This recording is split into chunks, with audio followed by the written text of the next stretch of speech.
Selamat datang para aparatur sipil negara hebat Kabupaten Cirebon. Pernahkah Anda merasa rapat di kantor itu seperti deja vu? Kita kumpul semangat di awal, mau cari ide baru, tapi ujung-ujungnya apa? Kalau bukan semua setuju sama ide pertama yang paling aman, pasti ide dari atasan yang akhirnya dipilih. Fenomena ini punya nama, namanya groupthink, atau yang lebih seram lagi, dominasi Hippo Highest Paid Person's Opinion, ID, Enya Bos yang selalu menang. Kenapa ini sering terjadi? Masalahnya bukan karena kita kurang pintar atau kurang niat. Masalahnya ada di cara kerja otak kita. Otak manusia itu tidak dirancang untuk menjadi kreatif dan kritis pada saat yang bersamaan. Bayangkan Anda sedang menyetir mobil, kreativitas itu seperti pedal gas, membuat kita melaju kencang dengan ide-ide liar. Sementara itu, pemikiran kritis, seperti aturan, risiko, dan anggaran adalah pedal rem. Apa yang terjadi kalau pedal gas dan rem diinjak bersamaan? Mobilnya tidak akan kemana-mana, malah bisa-bisa mesinnya rusak. Inilah yang sering terjadi dalam brainstorming tradisional. Kita diminta mencari ide baru, tapi begitu ada ide muncul, langsung dihantam dengan, itu anggarannya nggak ada, atau itu peraturannya nggak memungkinkan, kreativitasnya langsung mati sebelum sempat berkembang. Nah, di video kali ini, kita akan membongkar masalah ini dan belajar cara meretas kreativitas di lingkungan birokrasi. Kita akan membahas disiplin inovasi menggunakan alat-alat berpikir terstruktur. Siap untuk upgrade cara berpikir kita? Mari kita mulai. Alat pertama yang akan kita bedah adalah sebuah teknik klasik tapi sangat powerful. Namanya 6 topi berpikir atau Six Thinking Hats dari Edward de Bono. Mungkin beberapa dari Anda sudah pernah dengar. Tapi ini bukan sekadar permainan ganti-ganti peran. Ini adalah teknik canggih untuk memisahkan ego dari proses berpikir. Saat kita memakai satu topi, kita semua fokus pada satu mode berpikir yang sama, tanpa ada perdebatan kusir. Kita fokus pada 2 topi yang paling krusial untuk inovasi. Pertama, topi hijau. Saat sesi topi hijau, aturannya cuma satu. Dilarang keras berkata tidak atau tapi. Semua orang wajib fokus untuk menghasilkan ide sebanyak-banyaknya. Segila apapun kedengarannya. Tidak ada ide yang bodoh. Tujuannya adalah kuantitas, bukan kualitas. Di sini kita menekan pedal gas sekencang-kencangnya. Mau bikin layanan publik pakai drone? Boleh.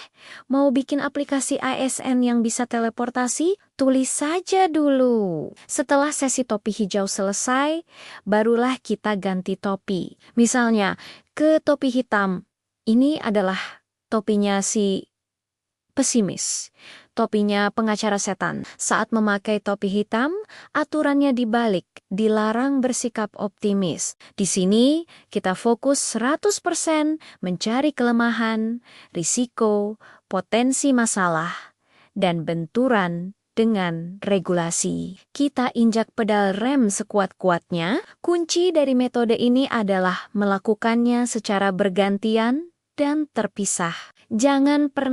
Sekali lagi, jangan pernah membiarkan pemikir topi hitam masuk saat sesi topi hijau sedang berlangsung. Itu seperti menyiram bibit inovasi dengan air panas. Dengan memisahkan kedua mode ini, kita memberi ruang bagi ide-ide baru untuk tumbuh.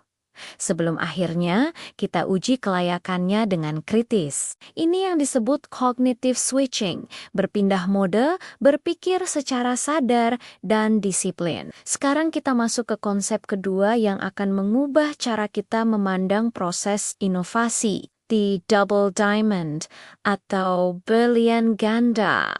Bayangkan, ada 2 bentuk berlian yang saling bersambung. Setiap berlian punya 2 sisi.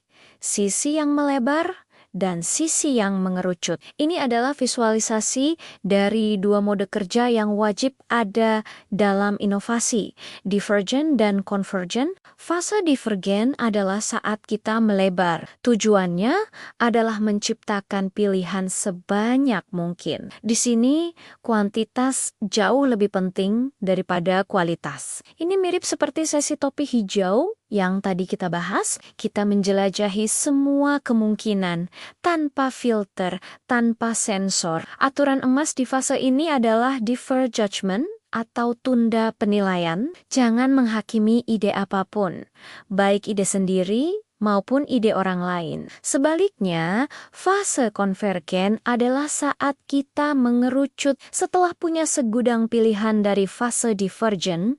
Sekarang saatnya membuat pilihan. Kita mulai menganalisis, menyaring, dan memilih ide-ide mana yang paling potensial untuk dilanjutkan. Di sini barulah kualitas menjadi lebih penting daripada kuantitas. Ini mirip seperti saat kita memakai topi hitam untuk mengevaluasi risiko atau topi kuning untuk melihat manfaat. Masalah terbesar dalam Robert kita adalah kita sering mencampur-adukan kedua fase ini. Seseorang melempar ide divergent, langsung disambut dengan kritik convergent. Akibatnya, orang jadi takut berpendapat, dan prosesnya macet. Untuk melatih pola pikir divergen, ada satu teknik komunikasi yang sangat ampuh mengganti kata ya, tapi dengan ya, dan, coba perhatikan, ya, tapi adalah kalimat pembunuh ide. Contoh, idenya bagus, ya, tapi anggarannya dari mana? Selesai. Diskusinya berhenti di situ. Bandingkan dengan ya, dan contoh. Idenya bagus, ya, dan kita bisa coba cari sumber anggaran alternatif dari CSR atau kolaborasi dengan pihak swasta. Lihat bedanya, ya, dan membuka pintu untuk membangun ide tersebut menjadi lebih baik dan lebih besar. Kalimat ini mengajak kita untuk berkolaborasi, bukan berkonfrontasi. Jadi, mari kita latih untuk lebih sering menggunakan ya, dan dalam setiap diskusi kita, konsep terakhir dan mungkin yang paling menantang untuk diterapkan di birokrasi adalah redefinisi makna kegagalan di lingkungan kita. Kata gagal itu seperti aib. Gagal berarti kinerja buruk, promosi terhambat, atau bahkan citra instansi yang tercoreng. Tapi dalam dunia inovasi, kegagalan adalah emas. Kegagalan adalah data. Kegagalan adalah bahan bakar untuk perbaikan. Penting untuk membedakan dua jenis kegagalan. Yang pertama adalah preventable failure atau kegagalan yang bisa dicegah. Ini adalah kegagalan yang terjadi karena kita ceroboh, malas, atau tidak mengikuti prosedur yang sudah jelas. Tentu saja, kegagalan jenis ini harus dihindari dan tidak bisa ditolerir. Namun, ada jenis kegagalan kedua yang disebut intelligent failure atau kegagalan cerdas. Ini adalah kegagalan yang terjadi saat kita mencoba sesuatu yang baru di wilayah yang belum terpetakan dengan risiko yang sudah diperhitungkan. Contohnya adalah saat kita menjalankan sebuah pilot project. Tujuannya bukan untuk langsung berhasil 100%, tapi untuk belajar. Apakah asumsi kita benar? Apa respons masyarakat? Apa yang perlu diperbaiki? Kegagalan dalam konteks ini bukanlah aib, melainkan sebuah pembelajaran yang sangat berharga. Kegagalan cerdas harus dirayakan, bukan dihukum. Ada sebuah mantra dalam inovasi yang sangat relevan untuk kita. Jangan gagal besar di akhir, Gagallah kecil di awal. Lebih baik kita mencoba sebuah prototipe kecil dengan dana terbatas dan menemukan kekurangannya sekarang. Daripada kita langsung meluncurkan program skala besar bernilai miliaran rupiah dan baru sadar program itu tidak efektif di akhir. Dengan mengadopsi pola pikir fail forward atau gagal untuk maju, kita bisa berinovasi dengan lebih cepat, lebih murah, dan lebih cerdas. Ini tentang mengubah perspektif dari takut salah menjadi berani belajar dari kesalahan. Jadi, kita sudah membahas 3 alat berpikir untuk meretas kreativitas. Memisahkan mode berpikir dengan 6 topi. Memahami alur inovasi dengan double diamond. Dan mengubah cara pandang kita terhadap kegagalan. Semua ini bukan teori di awang-awang, tapi bisa langsung kita praktikkan. Saya ingin memberikan Anda sebuah tantangan sederhana pada rapat pencarian ide Anda berikutnya. Coba usulkan ini kepada tim Anda. Bapak, Ibu, mari kita alokasikan waktu 5 menit saja di awal rapat ini untuk sesi topi hijau. Selama 5 menit itu, tetapkan aturan mainnya.